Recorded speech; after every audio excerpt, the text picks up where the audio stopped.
গত রাতেই প্রথম টের পেলাম তুমি আছো, অসীম এক শূন্যতা থেকে আসা একটি ছোট্ট জীবনবিন্দুর মতো। তোমার অস্তিত্বের এই আকস্মিক ঘোষণা আমাকে অভিভূত করলো, বিস্মিত করলো এবং বিদ্ধ করলো একটা বুলেটের মতো। এক অজানা ভীতি আমার সারা শরীরে, সমগ্র সত্তায়। অন্যদের জন্য এই ভয় নয়, আমি কাউকে পাত্তা দিই না। ঈশ্বরের ভয়ও নয়, ঈশ্বরে আমার কোনো বিশ্বাস নেই। ব্যথার জন্য আমার কোনো ভয় নেই, ভয় তোমার জন্য। যেভাবে এবং যেখানে তুমি আসছো তার জন্য তোমাকে স্বাগত জানানোর কোনো আগ্রহ আমার কোনো কালেই ছিল না। কিন্তু জানতাম একদিন না একদিন তুমি আসবেই। আমার ভয়ে যদি কোনো দিন তুমি চিৎকার করে প্রশ্ন করো, কেন তুমি আমাকে এই পৃথিবীতে নিয়ে এলে, কেন, কে বলেছিল তোমাকে? জীবন সম্পর্কে এখনও তুমি কিছুই জানো না।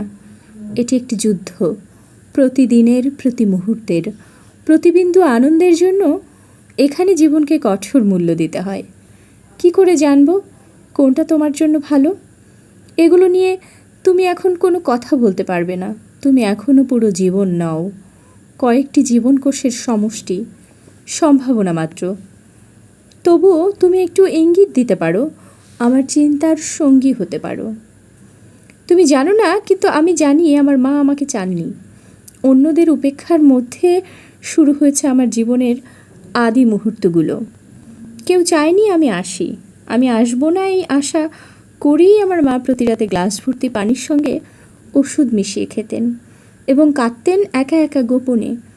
তবুও আমি এসেছি, কেননা অসীম শূন্যতার চাইতে কিছু না কিছু সবসময়ই ভালো। আবারও তোমাকে বলি, ব্যথাকে আমি ভয় করি না। আমার জন্ম এই ব্যথার মধ্যে।